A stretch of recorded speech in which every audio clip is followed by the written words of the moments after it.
ऋषि की बात पर एक्स ने फौरन हामी भर दी और फिर अपनी माँ को एक सुरक्षित जगह पर छोड़कर ऋषि एक्स के साथ रॉकी से भिड़ने चल पड़ा। प्लान के मुताबिक एक्स पूरी तरह से रॉकी का ध्यान भटकाने में लग गया और मौका मिलते ही ऋषि उस पर कूद पड़ा। रॉकी और ऋषि दोनों ही आपस में गुत्थम गुत्था होकर बुरी तरह लड़ने लगे, पर मौके का फायदा उठाकर ऋषि ने रॉकी की जैकेट से मून स्टोन चुरा लिया और उसने बिना वक्त गंवाए वो मून स्टोन एक्स की ओर उछाल दिया। रॉकी ने देख तो लिया, मगर वो चाहकर भी मून स्टोन वापस लेने के लिए एक्स के पास नहीं जा पाया क्योंकि ऋषि उसका रास्ता रोक कर खड़ा था। बहरहाल ऋषि और रॉकी दोनों एक बार फिर आपस में भिड़ गए, जबकि मून स्टोन मिलते ही एक्स ने उसकी मदद से सबसे पहले ऋषि के दोस्तों को और फिर नील और उसके दोस्तों को कैद से आजाद कर दिया।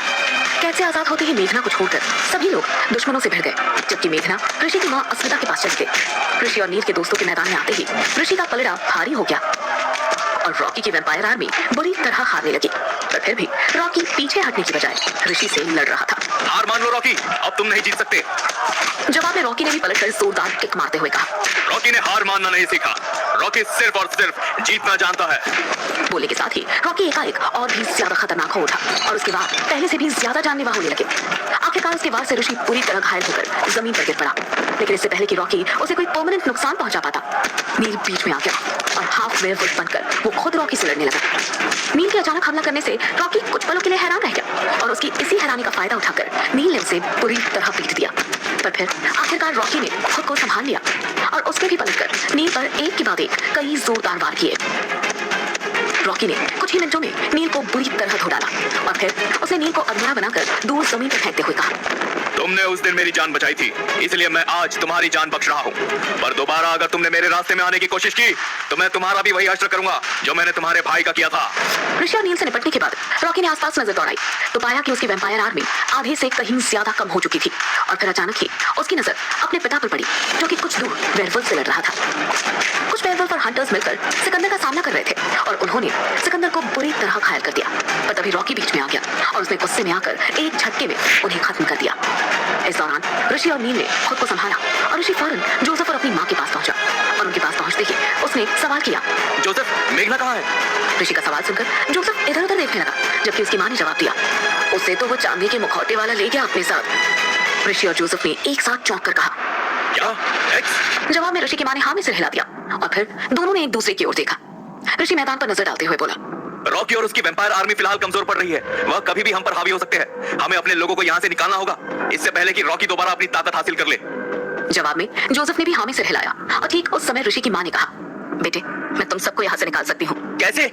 जवाब में उसकी माँ ने कुछ कहने के बजाय कोई मंत्र पढ़ा और उनके मंत्र पढ़ते ही हवा के ठीक बीचों बीच एक दरवाजा खुल गया, जिसे देखकर ऋषि और जोसेफ चौंक गए, पर ऋषि की माँ ने उन्हें समझाते हुए कहा, ऋषि ये दरवाजा तुम्हें ठीक वहीं पर ले जाएगा जहाँ तुम जाना चाहते हो। ये सुनकर ऋषि ने मैदान में मौजूद अपने और नील के दोस्तों को जल्द से जल्द उस जादुई दरवाजे के पार जाने का आदेश दिया। सभी लोग ऋषि का आदेश मानकर दरवाजे के पार जाने लगे और वहीं दूसरी तरफ ऋषि की माँ अस्मिता अपनी शक्तियों की मदद से रॉकी को और उसकी वैम्पायर आर्मी को रोकने में लग गई। देखते देखते सभी लोग दरवाजे के पार चले गए और आखिर में सिर्फ ऋषि और उसकी माँ वहां बचे। ऋषि ने अपनी माँ से कहा, मॉम आप भी जाइए। जवाब में उसकी माँ ने कहा, नहीं पहले तुम जाओ, तब तक मैं इन्हें रोक कर रखूंगी।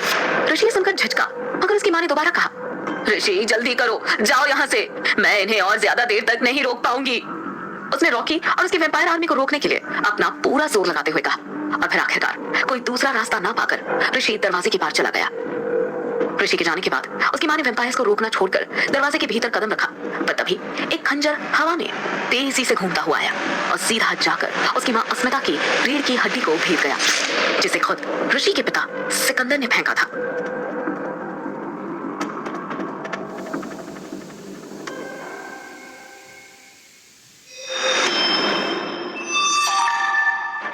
ऋषि और उसके साथियों के जाने के बाद उसकी माँ अस्मिता ने भी वहां से निकलने के लिए दरवाजे के भीतर कदम रखा, पर तभी एक खंजर उनकी पीठ में आता था। दरवाजे के पार खड़ा ऋषि ये देखकर बुरी तरह चीखा और वो चीखते हुए अपनी माँ की ओर दौड़ा, मगर इससे पहले कि ऋषि वापस दरवाजा पार करके उस मैदान में आ जाता, उसकी माँ ने वो दरवाजा बंद कर दिया और दरवाजा बंद होने से ठीक पहले ऋषि ने जो आखिरी दृश्य देखा वो ठीक उसकी माँ के जमीन पर गिरने का दृश्य था। जादुई दरवाजा बंद हो चुका था और इस वक्त ऋषि ठीक उसी जंगल में खड़ा था जहाँ पर कुछ दिनों पहले उसने नील के भाई अंगद का अंतिम संस्कार किया था। वो वेयरवुल्फ का इलाका था और वे सभी लोग अब पूरी तरह सुरक्षित थे, सिवाय ऋषि की माँ के जो न जाने किस हाल में थी, जिंदा भी थी या नहीं पता नहीं। ऋषि पागलों की तरह चीख रहा था, मॉम! मॉम! मॉम! बहरहाल उसकी उसकी आवाज उन तक नहीं पहुंच सकती थी क्योंकि दरवाजा कब का बंद हो चुका था। और जहां एक पल पहले वो जादुई दरवाजा था, वहां पर इस वक्त एक ऊंचा पेड़ खड़ा था। ऋषि गुस्से और दर्द में बुरी तरह चिल्लाते हुए उस पेड़ पर जोरों से घूंसे बरसाने लगा और उसे ऐसा करते देख सब हैरान रह गए। जोसेफ और अमृता जो ऋषि से ठीक पहले दरवाजे के पार गए थे, उन्होंने भी देख लिया था कि वहां क्या हुआ था, इसलिए वे दोनों ऋषि को संभालने की कोशिश करने लगे। ऋषि ऋषि ऋषि छोड़ो उसे, वह जा चुकी है, दरवाजा कब का बंद हो चुका है। ऋषि ये सुनकर पागलों की तरह बदहवासा होकर बोला, जोसेफ आपने देखा ना, मॉम घायल है और मुझे वापस जाना होगा, मुझे जाना होगा। उसे इस तरह वहां वापस जाने की बात करता देख जोसेफ ने उसे समझाया, ऋषि वहां जाने का अब कोई फायदा नहीं होगा, वह जा चुकी है, तुम्हारी माँ जा चुकी है। जोसेफ उसे समझाने की कोशिश कर रहा था जबकि ऋषि पर उसकी बातों का कोई असर नहीं हो रहा था और वो अपनी ही धुन में बोलता चला जा रहा था। मॉम घायल है, मुझे जाना होगा, मुझे जाना होगा। ऋषि को इस तरह होश खोता देख जोसेफ के पास कोई दूसरा चारा नहीं बचा, इसलिए उसे होश में लाने के लिए उसने अपना वेयरवुल्फ रूप धारण किया और उसे बुरी तरह झंझोड़ते हुए बोला, होश में आओ ऋषि, तुम्हारी माँ जा चुकी है, उसने तुम्हें और हमें, हम सबको बचाने के लिए खुद को कुर्बान कर दिया। अब तुम कोई बेवकूफी भरा कदम उठाकर उनकी इस कुर्बानी को जाया मत करो। होश में आओ ऋषि। आखिरकार ऋषि एक झटके में होश में आ गया और होश में आते ही वो कभी जोसेफ को तो कभी उस पेड़ को देखने लगा जहां पर कुछ देर पहले दरवाजा था। ऋषि को देखकर ऐसा लग रहा था मानो जैसे वो अभी रो पड़ेगा और ये देखकर जोसेफ ने उसे जोर से हक कर लिया।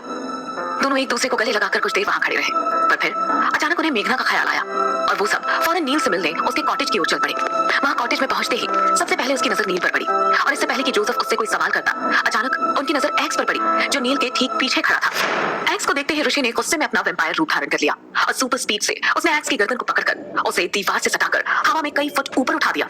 इसी के साथ ही उसने लगभग गुर्राते हुए एक्स से सवाल किया, कहाँ है वह, मेघना कहाँ है? ऋषि ने पूछा तो एक्स से था, पर इस सवाल का जवाब उसे नील से मिला। ऋषि मेघना यहाँ है। नील की वो आवाज कानों में पड़ते ही ऋषि ने उसकी ओर गर्दन घुमाई और देखा तो पाया कि मेघना ठीक वही कुछ कदम दूर ही खड़ी थी और उसे हैरानी भरी नजरों से देख रही थी। ऋषि क्या कर रहे हो, छोड़ो उसे। बोलने के साथ ही वो ऋषि का हाथ खींचने लगी, जिस पर वो तेजी से मेघना की ओर मुड़ा और मुड़ने के साथ ही उसने मेघना से सवाल किया, तुम ठीक तो हो? कहाँ लेके आता ये तुम्हें? ऋषि का सवाल सुनकर मेघना ने जल्दी से जवाब दिया, कहीं नहीं, वो तो मुझे सीधे यही लेकर आया था। ये सुनकर ऋषि ने गर्दन घुमाई और उसके सामने खड़े एक्स को आश्चर्य भरी नजरों से देखते हुए पूछा, क्यों? जवाब में एक्स ने बेहद शांत स्वर में कहा, क्योंकि उस वक्त मुझे यही सही लगा।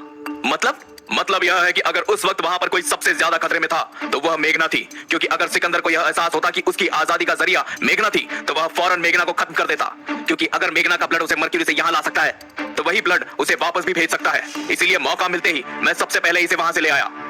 एक्स ने मेघना की ओर इशारा करते हुए कहा और ये सुनकर ऋषि ने जोसेफ की ओर देखा, जिसने नजरें मिलते ही धीमे से हाँ में सिर हिला दिया और ये देखकर ऋषि वापस एक्स की ओर मुड़ गया। सॉरी, मुझे लगा। बोलते बोलते वो चुप हो गया और फिर तुरंत ही आगे बोला, तुमने जो मेघना के लिए किया उसके लिए शुक्रिया, मैं हमेशा तुम्हारा एहसानमंद रहूंगा। इस बार ऋषि की बात सुनकर एक्स धीमे से मुस्कुराया, साथ ही उसने गंभीर आवाज में कहा, ऋषि तुम्हारी माँ के लिए मुझे बेहद अफसोस है, वह एक होनहार जादूगरनी थी। बोलने के साथ ही उसने धीरे से ऋषि की पीठ थपथपाई, जिस पर ऋषि ने बस सिर हिला दिया और फिर एक्स वहां से चला गया। एक्स के जाते ही मेघना ने हैरानी भरी आवाज में ऋषि से पूछा। जवाब में ऋषि कुछ कहने के बजाय वहां से चुपचाप बाहर चला गया और उसके जाने के बाद जोसेफ ने मेघना को सब कुछ बता दिया। देखते देखते करीब 2 दिन बीत गए और ऋषि अभी झील के किनारे बैठा अपनी माँ के बारे में सोच रहा था। वो अपने बीते कल की यादों में खोया हुआ था कि तभी मेघना वहां पर आ गई और उसने ऋषि के पास बैठते हुए पूछा, तुम ठीक तो हो ना? जवाब में ऋषि ने दूर झील के किनारे देखते हुए कहा, हाँ ठीक हूँ। बहरहाल इसके बाद अगले कुछ मिनटों तक वहां पर खामोशी छाई रही और फिर मेघना ने उससे एक और सवाल किया, ऋषि तुम क्या सोच रहे हो? जवाब में इस बार ऋषि ने धीमे से सांस छोड़ते हुए कहा, मॉम की डेड बॉडी रॉकी से वापस लाने का रास्ता। ये सुनकर मेघना पूरी तरह चौंक गई, जबकि ऋषि फौरन वहां से उठकर चल पड़ा। मेघना उसे रोकने के लिए आगे बढ़ी, मगर तब तक ऋषि मीलों दूर जा चुका था और मेघना ठगी सी खड़ी रह गई, ये सोचती हुई कि अब न जाने इसका अंजाम क्या होने वाला था।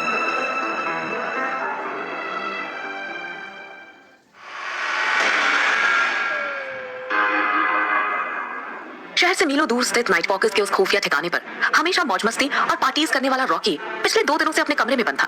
2 दिनों से ना वो किसी से मिला था और ना उसने किसी से बात की थी, बल्कि पूरे दिन वो बस एक बंद कमरे के अंदर कॉफिन में रखी अपनी माँ स्मिता की डेड बॉडी देखता रहता था। उस वक्त भी रॉकी यही कर रहा था और अचानक उसकी नजर अपनी माँ के कुछ बालों पर पड़ी जो उसके गाल और आंखों पर आ रहे थे। ये देखकर रॉकी जल्दी से आगे बढ़ा और उसने उन बालों को धीरे से हटा दिया और अपनी माँ के बालों में बड़े प्यार से अपनी उंगलियां फेरता हुआ बोला, आपको पता है आप अभी बहुत सुंदर दिखती है, बहुत सुंदर। इतना कहकर उसने गहरी सांस ली और फिर तेजी से पलटकर कमरे से बाहर निकल गया। अभी वो कमरे से बाहर निकला ही था कि तभी अचानक दिलावर ने उसका रास्ता रोक लिया। Chief 1 minute. दिलावर की आवाज सुनकर रॉकी उसकी ओर मुड़ा और गौर से दिलावर को देखते हुए पूछा, क्या हुआ? जवाब में दिलावर ने बड़े उलझन भरे स्वर में बताया। वो चीफ, दरअसल बात यह है कि ये वो करना बंद करो और साफ साफ कहो बात क्या है। जवाब में इस बार दिलावर ने बेहद गंभीर लहजे में कहा। चीफ, मास्टर यानी कि सिकंदर के कमरे में चलिए, चलकर देखिए वह क्या कर रहे हैं। दिलावर की बात सुनकर पहले पहल तो रॉकी ने उसे अजीब सी नजरों से देखा, पर फिर कुछ सोचकर वो मुड़ा और अपने पिता सिकंदर के कमरे की ओर चल पड़ा। सिकंदर के कमरे में पहुंचकर उसने जैसे ही दरवाजा खोला तो देखा कि पूरे कमरे में चारों ओर खून ही खून पड़ा हुआ था और साथ ही वहां करीब दर्जन भर खूबसूरत और जवान लड़कियों की लाशें भी पड़ी हुई थी, जिनमें से कईयों की तो गर्दन अलग हो चुकी थी। ये सब कुछ देखकर रॉकी बुरी तरह चौंका और फिर चौंकते हुए उसने कमरे के अंदर कदम रखा। कमरे के अंदर कदम रखने पर उसने देखा कि कुछ ही दूरी पर एक कीमती सोफे के पास बैठा सिकंदर अपनी बाहों में एक जवान लड़की को लिए हुए था और उसका खून पी रहा था। सिकंदर को इस तरह से इंसानों का खून पीते देख एक पल के लिए खुद रॉकी का भी दिल दहल उठा और उसके होठों से वो लफ्ज अपने आप फूट पड़ा। डैड! रॉकी की आवाज सुनकर सिकंदर ने अपना चेहरा उठाया और दरवाजे पर खड़े रॉकी को देखा।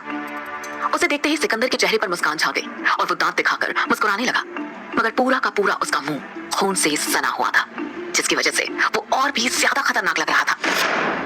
बहरहाल रॉकी को देखकर उसने लड़की का खून पीना बंद कर दिया और उसे वहीं फर्श पर धकेल कर उठ खड़ा हुआ। इसके बाद सिकंदर सोफे पर रखे टॉवल में अपना मुंह पोंछते हुए रॉकी की ओर बढ़ा और बोला, रॉकी, तुम यहाँ क्या कर रहे हो? जवाब में रॉकी ने कुछ बोलने के बजाय कमरे में पड़ी उन लाशों को देखा और फिर थोड़ी देर बाद कहा, मेरा छोड़िए डैड, ये बताइए आप क्या कर रहे हैं? मैं? ओह अच्छा, यह सब। ये तो बस मैं अपनी पूरी शक्तियां वापस हासिल करने की कोशिश कर रहा हूँ। सिकंदर ने ऐसे जवाब दिया मानो ये उसके लिए कोई छोटी सी बात हो। लेकिन डैड, इस तरह एक साथ इतने इंसानों का शिकार करना, इसकी वजह से इंसानों का ध्यान हम पर जा सकता है और वैसे भी हमारे कुछ रूल्स हैं। जब तक जरूरी ना हो हम शिकार को जान से नहीं मारते। रॉकी की बात सुनकर सिकंदर खतरनाक अंदाज में मुस्कुराया और बोला, रूल्स सिर्फ सिपाहियों के लिए होते हैं, राजा के लिए नहीं। और रही बात इंसानों की, तो क्या फर्क पड़ता है? वैसे भी वो हमारे लिए कीड़े मकोड़ों से ज्यादा कुछ नहीं है। ये सुनकर रॉकी ने उन्हें समझाने के लिए मुंह खोला, पर फिर न जाने क्या सोचकर वो चुप हो गया और थोड़ी देर बाद वो फिर से बोला, ठीक है, पहले चलिए यहाँ से बाहर चलते हैं, तब तक मैं किसी को बोलकर यह सब कुछ क्लियर करवा देता हूँ। जवाब में सिकंदर ठीक है बोलने के बाद उसके साथ ही बाहर निकल गया। दोनों साथ साथ चलते हुए बाहर खुले मैदान में पहुंच गए और फिर रॉकी ने अचानक उनसे सवाल किया, डैड, आपने उन्हें क्यों मारा? मॉम को? सवाल सुनकर सिकंदर का चेहरा एकदम सर्द कठोर हो उठा और उसने रॉकी को कहर ढाती नजरों से देखते हुए कहा, उस औरत ने मुझे, द ग्रेट सिकंदर को धोखा दिया था। उसका अंजाम तो यही होना था। अब बेहतर है उसे भूल जाओ और उसकी लाश को कचरे में फेंक कर आगे बढ़ो, क्योंकि अब हमें साथ मिलकर कुछ बड़े काम करने हैं। पर डैड, रॉकी ने कुछ बोलना चाहा, मगर सिकंदर ने इशारे से उसे बोलने से रोक दिया और खुद बोल पड़ा, अब ये सब बेकार की बातें छोड़ो और नाइट वॉकर्स की एक मीटिंग बुलाओ। मैं चाहता हूँ इस मीटिंग में ऑर्गेनाइजेशन का हर कमांडर शामिल हो। सिकंदर की बात सुनकर रॉकी ने पहले तो उसे अजीब सी नजर से देखा, पर फिर उसे चुपचाप हामी सिर हिला दिया और वहां से निकल गया। जैसा कि सिकंदर ने कहा था, रॉकी ने ठीक वैसे ही नाइट वॉकर्स की मीटिंग बुलाई और संगठन के सभी खास मेंबर्स को उसने न्योता दे दिया। शाम तक सभी मेंबर्स मीटिंग के लिए इकट्ठा हो गए, सिवाय कुछ गिने चुने लोगों के जिन्होंने मीटिंग में शामिल होने से साफ इनकार कर दिया था। खैर, सभी मेंबर्स मीटिंग हॉल में मौजूद एक बड़े से मेज के इर्द गिर्द बैठे हुए थे और मेजबान का इंतजार कर रहे थे। तभी हॉल का दरवाजा खुला और दिलावर सहित अपने कुछ खास आदमियों के साथ रॉकी और सिकंदर ने उस हॉल में प्रवेश किया। उन्हें देखते ही हॉल में मौजूद सभी मेंबर्स अपनी अपनी कुर्सियां छोड़कर उनके सम्मान में खड़े हो गए, पर फिर रॉकी और सिकंदर के बैठते ही वो वापस अपनी कुर्सियों पर बैठ गए। सिकंदर अभी एक एक करके उनकी शक्लें देख ही रहा था कि तभी उसके कानों में एक जानी पहचानी आवाज आई। तो यह सच है, आप वापस आ गए? आवाज सुनकर सिकंदर ने अपनी नजरें पास की एक चेयर पर बैठे मोटे थुल-थुल मगर खतरनाक से दिखते शख्स पर डाली, जो उसका पुराना वफादार विजय तेवतिया था। सिकंदर ने तेवतिया को देखकर मुस्कुराते हुए पूछा, कैसे हो तेवतिया? जवाब में तेवतिया ने चापलूसी भरे अंदाज में कहा, अब आप वापस आ गए हैं तो मैं भी बिल्कुल पहले की तरह तरोताजा हो गया हूँ। इसके बाद सिकंदर खड़ा हुआ और कमरे में बैठे सभी मेंबर्स पर नजरें डालते हुए बोला, तो दोस्तों, मुझे मालूम है कि आज तक इस ऑर्गेनाइजेशन को मेरा बेटा रॉकी संभाल रहा था, पर अब मैं वापस आ चुका हूँ। तो आप सभी स्वागत कीजिए अपने इस पुराने राजा का, द ग्रेट सिकंदर का। सिकंदर की बात सुनते ही तेवतिया जैसे कुछ पुराने वफादारों ने जोर शोर से तालियां बजाना शुरू कर दिया, जबकि रॉकी हैरानी भरी नजरों से अपने पिता की ओर देखने लगा, जिसने एक पल में उससे उसकी पूरी पावर छीन ली थी। और इतना ही नहीं, अब वो खुद नाइट वॉकर्स का किंग बन बैठा था। इसके बाद सिकंदर एक एक करके ऑर्गेनाइजेशन के नए मेंबर्स से उनका इंट्रोडक्शन लेने लगा, जबकि दूसरी ओर रॉकी गुस्से में उठकर वहां से चला गया।